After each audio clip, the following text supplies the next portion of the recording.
நாடு முழுவதும் பல குற்ற சம்பவங்கள் நடந்துகிட்டு தான் இருக்கு. காவல்துறையினரும் விசாரிச்சுக்கிட்டு தான் இருக்காங்க. அது மாதிரியான பல குற்ற சம்பவங்களின் தொகுப்பு தான் நிகழ்தகவு.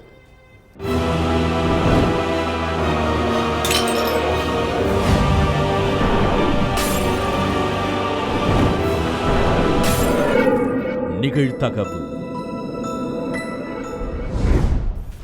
காவல் குற்றப்பிரிவு அலுவலகத்தின் படியேறிய முன்னாள் அமைச்சர். சைபர் கிரைம் மோசடியால் 1 கோடியே 40 லட்சம் ரூபாய் பணத்தை இழந்துவிட்டதாக பகீர் புகார்.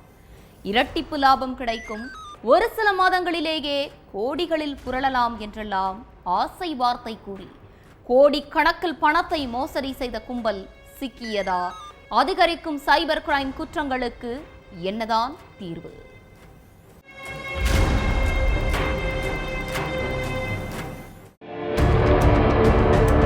ஒடிசா தலைநகர் புவனேஸ்வர்ல உள்ள காவல் குற்றப்பிரிவு அலுவலகத்துக்கு எம்எல்ஏவும் முன்னாள் தகவல் தொழில்நுட்பத்துறை அமைச்சருமான துஷர் காந்தி பெஹீரா வந்து ஒரு கம்ப்ளைண்ட் கொடுத்திருக்காரு.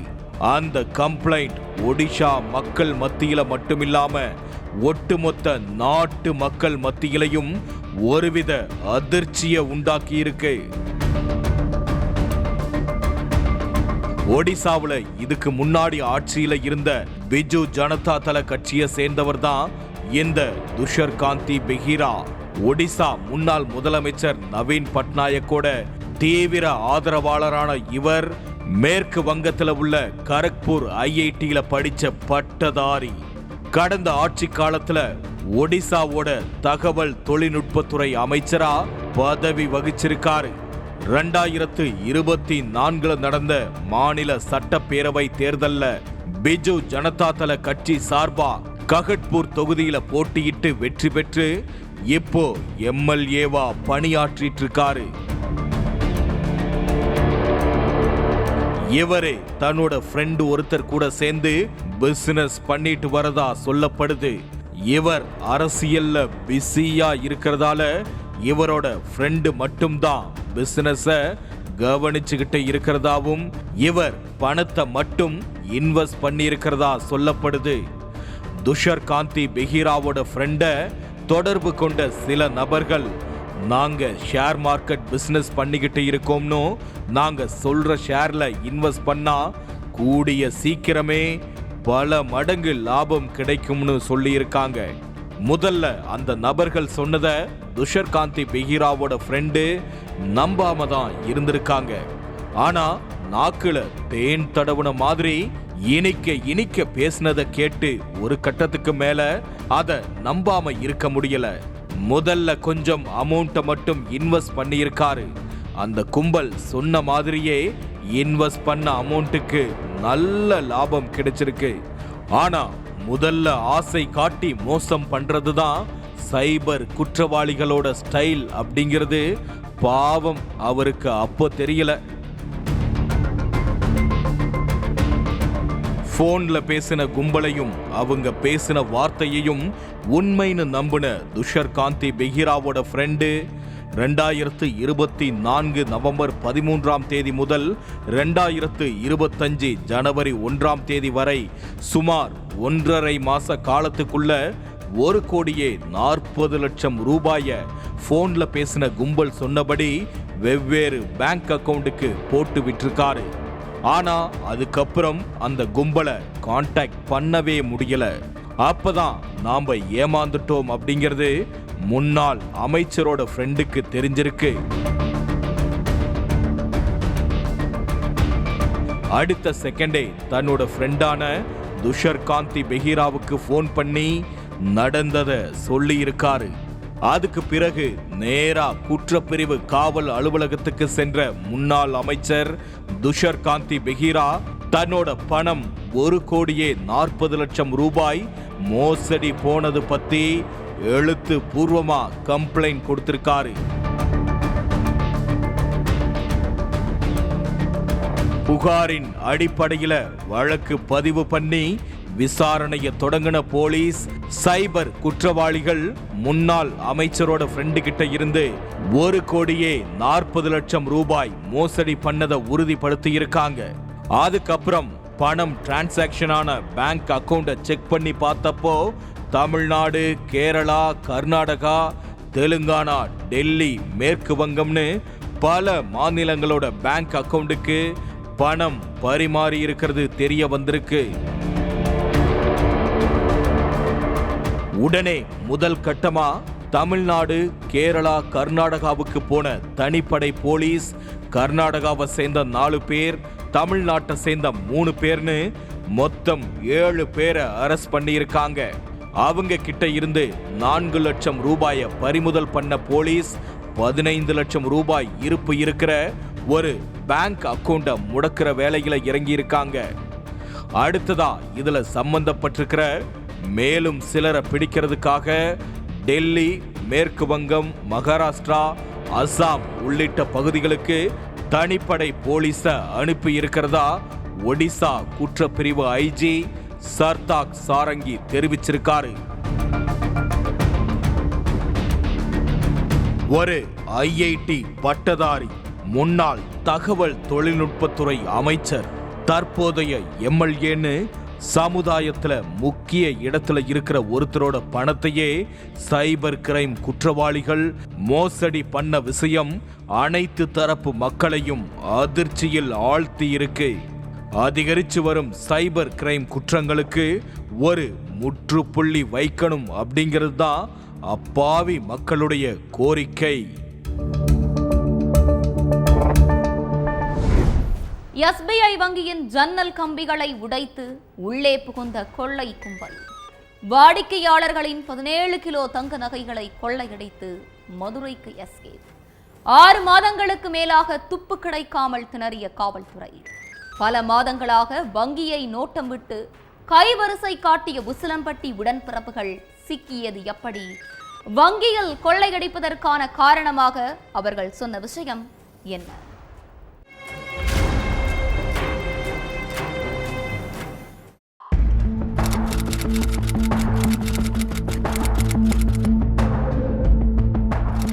2024 அக்டோபர் 28 நைட்டு கர்நாடகா தாவணக்கெரை பக்கத்துல ஞாமதி நகர்ல உள்ள எஸ்பிஐ பேங்கோட ஜன்னல் கதவை உடைச்சு ஒரு கும்பல் உள்ள புகுந்திருக்காங்க. கிட்டத்தட்ட 500க்கும் மேற்பட்ட பேங்க் கஸ்டமர்ஸ் நகை கடனுக்காக பேங்க்ல அடமானம் வச்சிருந்த நகைகளை கொள்ளையடிச்சுக்கிட்டு மின்னல் வேகத்துல அங்கிருந்து தப்பிச்சு போயிருக்காங்க.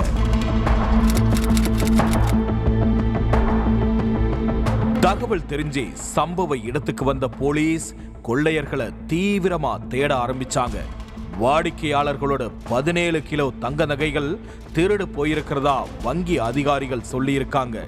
அதோட மதிப்பு கிட்டத்தட்ட 13 கோடி ரூபாய் இருக்கும். சம்பவ இடத்துக்கு கைரேகை நிபுணர்கள் வந்து ஆய்வு பண்ணாங்க. சிசிடிவி கேமராக்கள், செல்போன் சிக்னல்னு போலீஸ் சல்லடை போட்டு தேடியும் கொள்ளையர்களை பத்தி எந்த தகவலுமே கிடைக்கல. கொள்ளை நடந்து 6 மாசத்துக்கு மேல ஆகியும் எந்த துப்புமே கிடைக்காம திணறின போலீஸுக்கு திடீர்னு ஒரு தகவல் வந்திருக்குது. ஞாமதி நகர்ல நடந்த கொள்ளை சம்பவத்துல மதுரையை சேர்ந்தவங்களுக்கு தொடர்பு இருக்கிறதாவும், அவங்க தான் ஆள் செட் பண்ணி இந்த கொள்ளை சம்பவத்தை செஞ்சதாவும் தனிப்படைக்கு ரகசிய இன்ஃபர்மேஷன் வந்திருக்குது. அதுக்கப்புறம் சந்தேகத்தின் அடிப்படையில மதுரை உசிலம்பட்டியை சேர்ந்த விஜயகுமாரை பிடிச்சு போலீஸ் விசாரிச்சிருக்காங்க. முதல்ல தனக்கும் கொள்ளை சம்பவத்துக்கும் எந்த சம்பந்தமே இல்லைன்னு சொன்ன விஜயகுமார் ஒரு கட்டத்துல போலீஸோட கிடுக்குப்பிடி கேள்விகளை சமாளிக்க முடியாம எல்லா உண்மையையும் கொட்டியிருக்காரு. மதுரை உசிலம்பட்டியை சேர்ந்த சகோதரர்களான விஜயகுமார், அஜய்குமாரோட அப்பா கடந்த 25 ஆண்டுகளுக்கு மேலாவே கர்நாடகா ஞாமதி நகர்ல விஐபி ஸ்நாக்ஸ்ங்கிற பேர்ல ஒரு பேக்கரி கடை நடத்திட்டு இருக்காரு. அண்ணன் தம்பி 2 பேரும் வளர்ந்து பெரியாளானதுக்கு அப்புறம் அவங்களும் தங்களுடைய அப்பாவுக்கு உதவியா பேக்கரியை கவனிச்சிட்டு வந்திருக்காங்க. கொஞ்ச நாளாவே பேக்கரிக்கு பெரிய அளவுல கூட்டம் வராததால தொழில்ல பயங்கர நஷ்டம் ஏற்பட்டிருக்கு.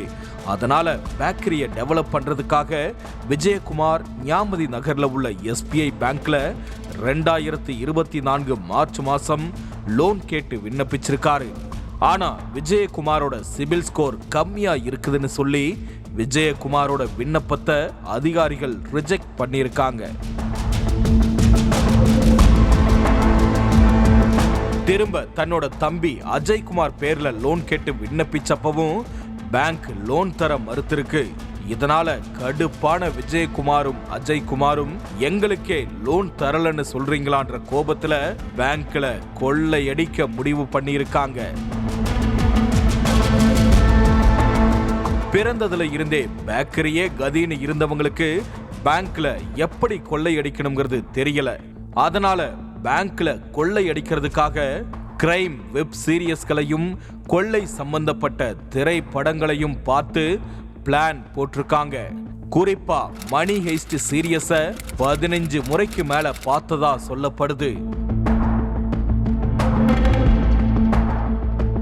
விஜய்குமார் அஜய்குமார் அவங்களுடைய சொந்தக்கார பையன் பரமானந்த், அதுக்கப்புறம் கர்நாடகாவை சேர்ந்த அபிஷேக், மஞ்சுநாத், சந்துருன்னு மொத்தம் 6 பேர் சேர்ந்து பேங்க்ல கொள்ளையடிக்கிறதுக்கு மாஸ்டர் பிளான் போட்டிருக்காங்க.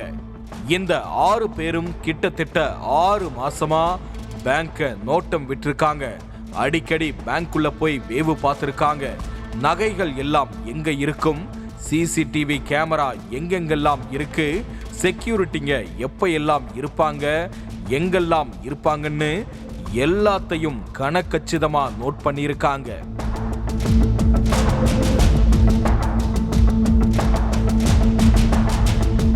அடுத்து கொள்ளையடிக்கிறதுக்கு தேவையான குரங்கு தொப்பி, கையுறைகள், கருப்பு உடைகள், அது போக பேங்கோட ஜன்னல் கம்பிகளை உடைக்கிறதுக்காக சில ஆயுதங்கள்னு எல்லா பொருளையும் வாங்கி ரெடியா வச்சிருந்திருக்காங்க. கொள்ளை அடிச்சுட்டு தப்பிச்சு போறதுக்காக பேங்க்ல இருந்து 3 கிலோமீட்டர் தூரத்துல ரெனால்ட் டஸ்டர் காரையும் 5 கிலோமீட்டர் தூரத்துல எஸ்யூவி காரையும் நிறுத்தி வச்சிருந்திருக்காங்க. இந்த 2 காருமே திருட்டு கார் தான் சொல்லப்படுது. பேங்க்ல இருந்து நகைகளை கொள்ளையடிச்சுக்கிட்டு முதல் 3 கிலோமீட்டர் தூரத்துல நிறுத்தி வைக்கப்பட்டிருந்த கார்ல நகையோட தப்பிச்சு போயிருக்காங்க.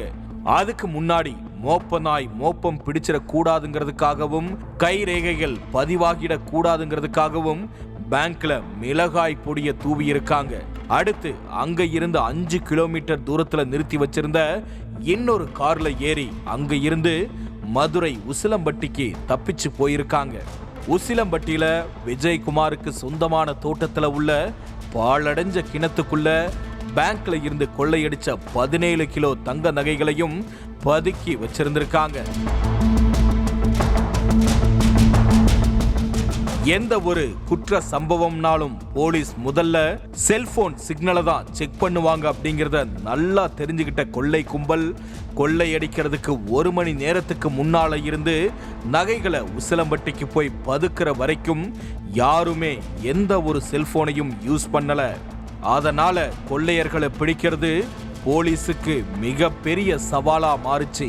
ஆனா கொள்ளையர்களோட மாஸ்டர் பிளான் எல்லாத்தையும் தவிடு பொடியாக்கி கொள்ளையடிச்ச 6 பேரையும் கொத்தா பிடிச்சு ஜெயில்ல அடைச்சதோட 17 கிலோ தங்க நகைகளையும் கைப்பற்றி வங்கி நிர்வாகத்துக்கிட்ட ஒப்படைச்சிருக்காங்க கர்நாடக காவல்துறையினர்.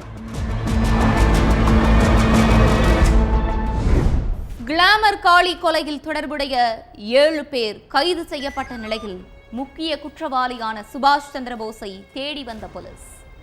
கஞ்சா கும்பலால் ஈஸியாக கண்டறியப்பட்ட சுபாஷ் சந்திரபோஸின் இருப்பிடம். போலீசாரை கண்டதும் கையில் வாளை சுழற்றி கொண்டே பேரிகார்டுகளை இடித்து தள்ளி அசுர வேகத்தில் பறந்த ரவுடி வாளால் 2 தலைமை காவலர்களை வெட்டியதோடு இன்ஸ்பெக்டரை துப்பாக்கியால் சுட்ட சுபாஷ் சந்திரபோஸ் தங்களை தற்காத்துக் கொள்வதற்காக காலில் சுட்டபோது நெஞ்சில் துப்பாக்கி குண்டு பாய்ந்து உயிரிழந்த ரவுடி. காலில் வைக்கப்பட்ட குறி நெஞ்சில் பாய்ந்தது எப்படி? ரவுடியை பிடித்ததன் பரபர பின்னணி என்ன?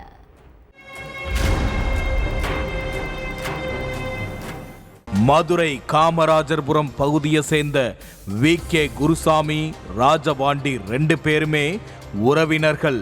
திமுகவில் இருந்த வி.கே. குருசாமியும் அதிமுகவில் இருந்த ராஜபாண்டிக்கும் உள்ளாட்சி தேர்தல் நேரத்துல முட்டல் மோதல் ஏற்பட்டிருக்குது. போஸ்டர் ஒட்டும் போது ஆரம்பிச்ச பிரச்சனை 22 வருஷத்துல 2 தரப்புலையும் இருந்து 22 உயிர்களை காவு வாங்கி இருக்குது.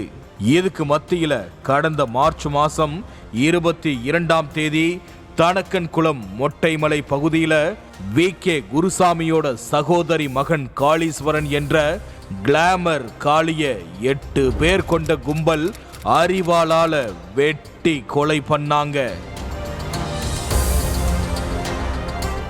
வேறொரு கேஸ்ல ஜெயில இருக்கிற வெள்ளை காளி தான் சிறை கம்பிகளுக்கு பின்னால உட்கார்ந்து கிளாமர் காளிய கொலை பண்ண பிளான் போட்டதா சொல்லப்படுது.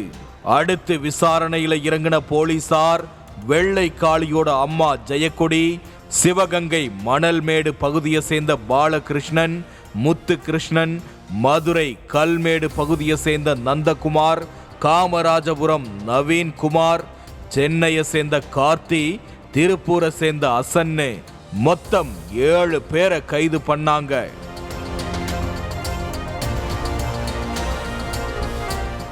வெள்ளை காளியோட முக்கிய கூட்டாளியான பிரபல ரவுடி சுபாஷ் சந்திரபோஸ போலீசார் வலை வீசி தேடிக்கிட்டு இருந்தாங்க.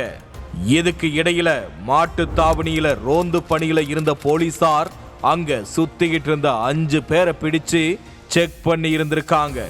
அப்போ அவங்க கிட்ட இருந்த 10 கிலோ கஞ்சாவை கண்டுபிடிச்ச போலீஸ் யார்கிட்ட இருந்து கஞ்சா வாங்குனீங்கன்னு கேட்டிருக்காங்க. விளாச்சேரியில வச்சு ரவுடி சுபாஷ் சந்திரபோஸ் கிட்ட இருந்துதான் கஞ்சா வாங்கினோம்னு 5 பேருமே சொல்லி இருக்காங்க. அவங்க கிட்ட இருந்து 10 கிலோ கஞ்சாவையும் பறிமுதல் செஞ்சதோட 5 பேரையும் அரெஸ்ட் பண்ணிட்டாங்க. கிளாமர் காளி கொலை வழக்குல பிடிபடாம இருந்த சுபாஷ் சந்திரபோஸ தூக்குறது தான் போலீஸோட டார்கெட்டா இருந்துச்சு. அதுல கஞ்சாவும் சப்ளை பண்றது அவன்தான்னு தெரிஞ்சதும் இன்னும் தீவிரமா தேட ஆரம்பிச்சிட்டாங்க. அடுத்து கொஞ்சம் கூட நேரம் கடத்தாம விளாச்சேரிக்கு போயிருக்காங்க தனிப்படை போலீசார். காவல் வாகனத்தை கண்டதும் தன்னோட கார்ல சீறி பாஞ்சிருக்காரு சுபாஷ் சந்திரபோஸ். ஆனா போலீசாரும் விடாம விரட்டி போயிருக்காங்க. பெருங்குடி டோல்கேட்ல உள்ள பேரிகார்டை எல்லாம் இடிச்சு தள்ளி பறந்த சுபாஷ் சந்திரபோஸ் ஒரு கையில வாளை வீசிக்கிட்டே அசுர வேகத்துல போயிருக்காரு. என்ன ஆனாலும் இன்னைக்கு விடுறதா இல்லைன்னு ஒரு முடிவோட இருந்த போலீசாரும் விடாமுயற்சி விஸ்வரூப வெற்றிங்கிற மாதிரி கல்லம்பல் பகுதியில சுபாஷ் சந்திரபோஸோட காரை ரவுண்டு கட்டி மடக்கிட்டாங்க. அடுத்து காரை விட்டு எஸ்கேப் ஆக பார்த்திருக்காரு சுபாஷ் சந்திரபோஸ்.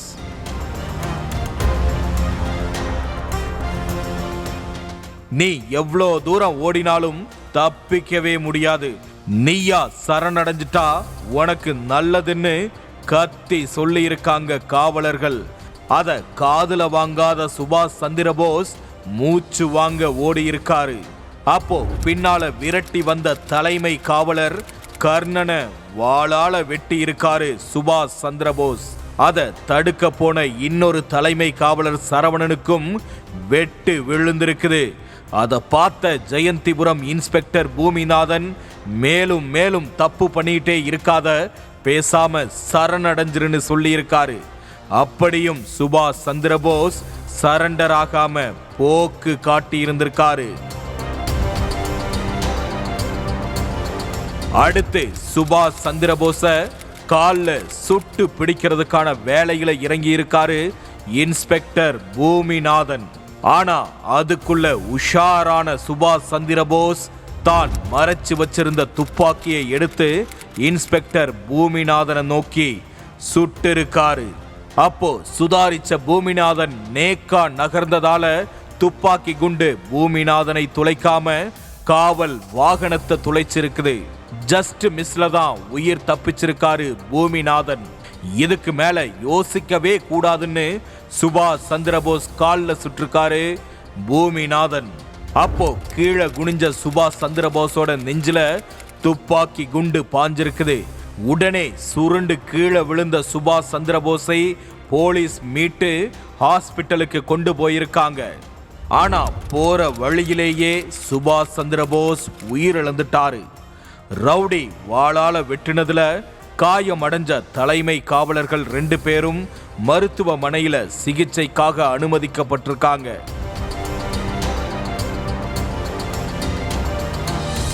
துப்பாக்கியால சுடப்பட்டு உயிரிழந்த சுபாஷ் சந்திரபோஸ் மேல கொலை, கொள்ளை, வழிப்பறின்னு தென் மாவட்டங்கள்ல மட்டும் 14 கேஸ் இருக்குது. திண்டுக்கல் அம்மைய நாயக்கனூர்ல கடந்த சில மாசத்துக்கு முன்னால ஒரு வீட்டில் 48 சவரன் நகை கொள்ளை போச்சு. அந்த வழக்குல கைதாகி தூத்துக்குடி பேராவூரணி சிறையில் இருந்த சுபாஷ் சந்திரபோஸ் கடந்த சில நாட்களுக்கு முன்னாடி தான் ஜெயில்ல இருந்து வெளியே வந்திருக்கான். வந்த உடனேயே கிளாமர் காளிய கொலை பண்ணதோட கஞ்சா சப்ளையிலையும் இறங்கின சுபாஷ் சந்திரபோஸ் கடைசியில காவலர்கள் கிட்டேயே சேட்டைய காட்டி உயிரிழந்திருக்காரு. வீட்டில் பீரோ விழுந்து இளம்பெண் உயிரிழந்து விட்டதாக கூறும் பெற்றோர். காதலியின் மரணத்தில் மர்மம் இருப்பதாக போலீஸ் ஸ்டேஷன் வாசல் ஏறிய காதலன். அடக்கம் செய்யப்பட்ட உடலை தோண்டி எடுத்து போஸ்ட்மார்ட்டத்திற்கு அனுப்பிய போலீஸ். காயமடைந்த இளம்பெண்ணை சிகிச்சைக்கு அழைத்து செல்லாதது ஏன்? வேறு சாதி இளைஞரை காதலித்ததால் ஆணவ கொலையா நடந்தது என்ன?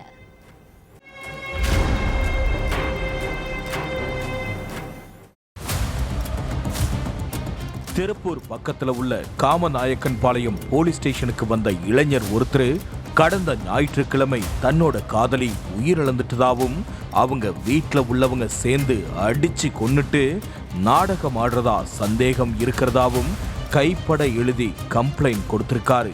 பையன் சொல்றத வச்சு பார்த்தா ஒருவேளை ஆணவ கொலையா இருக்குமோன்ற சந்தேகத்துல இளைஞர் கையில இருந்த கம்ப்ளைண்ட் லெட்டரை வாங்கி படிச்சாங்க ஸ்டேஷன்ல இருந்த காவலர்கள்.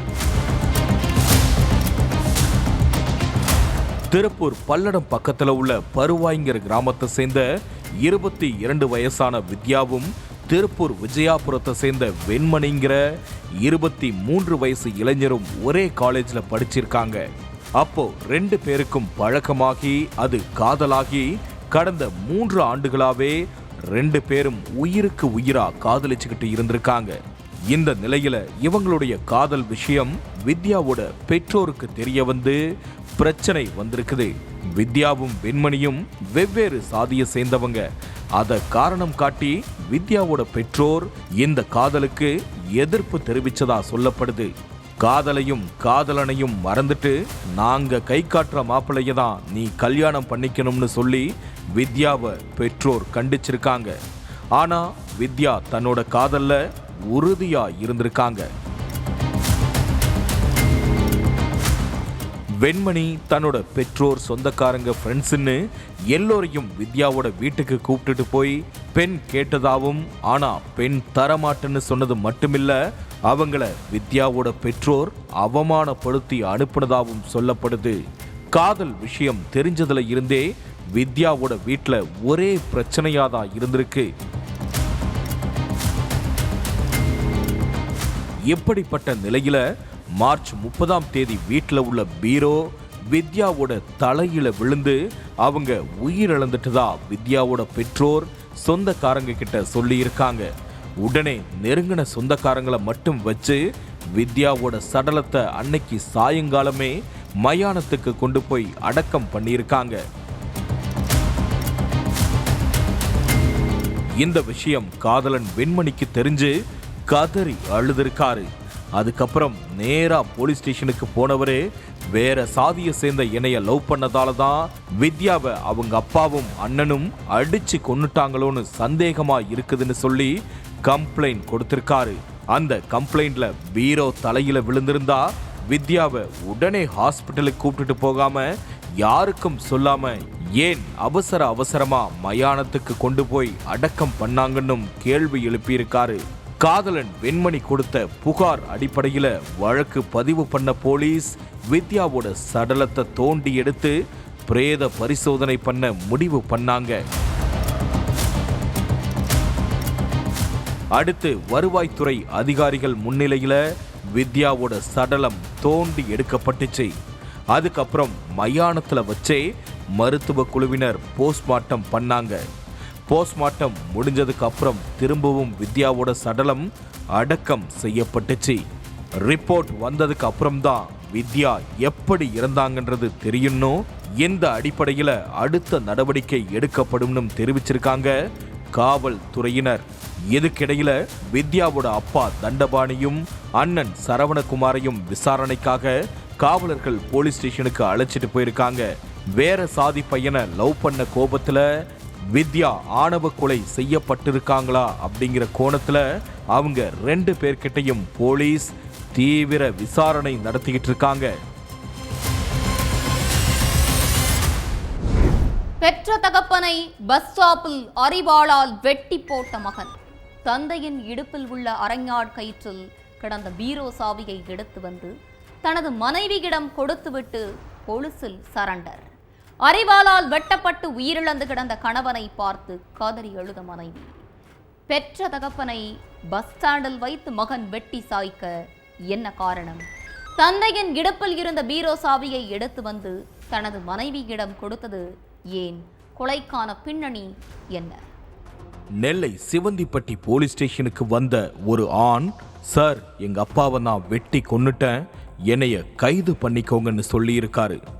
என்ன ஆச்சு? எதுக்காக உங்க அப்பாவை கொலை பண்ண? அவருடைய சடலம் எங்க கிடக்குதுன்னு கேட்டிருக்காங்க. எங்க கிராமத்துல உள்ள பஸ் ஸ்டாப்ல தான் சடலம் கிடக்குதுன்னு சொல்லியிருக்காரு அந்த நபர்.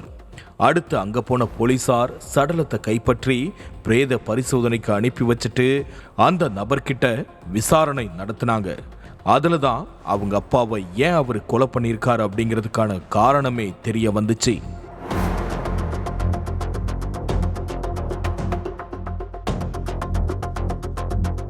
பாளையங்கோட்டை பக்கத்துல உள்ள முத்தூர் கிராமத்தை சேர்ந்த 75 முதியவர் பூலையா விவசாயம் பண்ணிட்டு இருக்காரு. அவருக்கு வயசானதால விவசாய நிலத்தை சரியா கவனிச்சுக்க முடியல. மகனுக்கும் விவசாயத்துல பெருசா நாட்டம் இல்லைங்கிறதால விவசாய நிலங்களை வித்துறலாம்னு முடிவெடுத்து கடந்த சில நாட்களுக்கு முன்னாடி 1,40,00,000 ரூபாய்க்கு வித்திருக்காரு. அதுல 46 லட்சத்தை மகன் கணேசுக்கு கொடுத்துட்டு மகள்கள் 3 பேருக்கும் தலா 20 லட்சம்னு பிரிச்சு கொடுத்திருக்காரு. கடைசி காலத்துல தனக்கும் தன்னோட மனைவி முத்துலட்சுமிக்கும் பணம் வேணும்னு 34 லட்சத்தை பீரோவுல வச்சிருந்திருக்காரு. பணத்தை வங்கியில போட்டு வைக்கணும், சாகுற வரைக்கும் இந்த பணம் தான் நம்ம 2 பேரையும் காப்பாத்தும்னு சொல்லியிருக்காரு பூலையா. இதுக்கிடையில நான் வீடு கட்ட போறேன், அதுக்காக 56 லட்சத்துக்கு கான்ட்ராக்ட் பேசிட்டேன், அதனால இன்னும் எனக்கு 10 லட்சம் பணம் வேணும்னு அப்பா கிட்ட கேட்டிருக்காரு மகன் கணேசன். அதுக்கு கையில இருக்கிற பணத்தை வச்சு வீடு கட்டுற வேலையை பாரு, 10 லட்சத்தை அப்புறமா தரேன்னு சொல்லியிருக்காரு பூலையா. அதெல்லாம் முடியாது, கான்ட்ராக்ட் பேசிட்டா மொத்த பணத்தையும் கையில கொடுத்துறணும், அதனால உடனே தந்தாகணும்னு அடம் பிடிச்சிருக்காரு. ஆனா பூலையா உடனே பணத்தை கொடுக்கல. அதனால டென்ஷனான கணேசன் 10 லட்சம் கேட்டும் தர மாட்டேங்கிறார்னு தன்னோட மனைவி கிட்ட புலம்பி இருக்காரு. ஆனாலும் கணேசனுக்கு கோபம் குறையவே இல்லை. கடைக்கு போய் மளிகை பொருட்கள் வாங்கிட்டு வர்றதுக்காக பஸ் ஸ்டாப்ல உட்கார்ந்துட்டு இருந்திருக்காரு பூலையா. அப்போ சட்டைக்கு பின்னால அரிவாளை மறைச்சு வச்சுக்கிட்டு போன கணேசன் 10 லட்சம் கொடுக்க முடியுமா முடியாதான்னு கேட்டிருக்காரு. வீடு கட்டுற வேலையை பாரு, கொடுக்க வேண்டிய நேரத்துல கொடுக்கறேன்னு சொல்லியிருக்காரு பூலையா.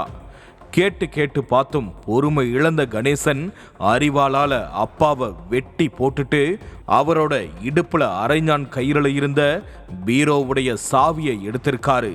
அதோட வீட்டுக்கு விறுவிறுன்னு நடந்து போன கணேசன் பீரோவை திறந்து அதுல இருந்த எல்லா பணத்தையும் எடுத்து தன்னோட மனைவி கிட்ட கொடுத்திருக்காரு.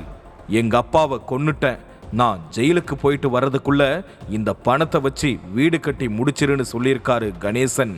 அடுத்து அப்படியே போலீஸ் ஸ்டேஷனுக்கும் போய் சரணடைஞ்சிருக்காரு கணேசன். பெத்து வளர்த்த அப்பாவையே பணத்துக்காக மகன் கொலை பண்ணியிருக்கிறது கிராம மக்கள் மத்தியில கொந்தளிப்பதான் ஏற்படுத்தி இருக்கு. ஒவ்வொரு குற்றங்களின் முடிவும் சட்டத்தின் கையில். விசாரணை தொடரும். பார்க்கலாம் அடுத்த நிகழ்தகவல்.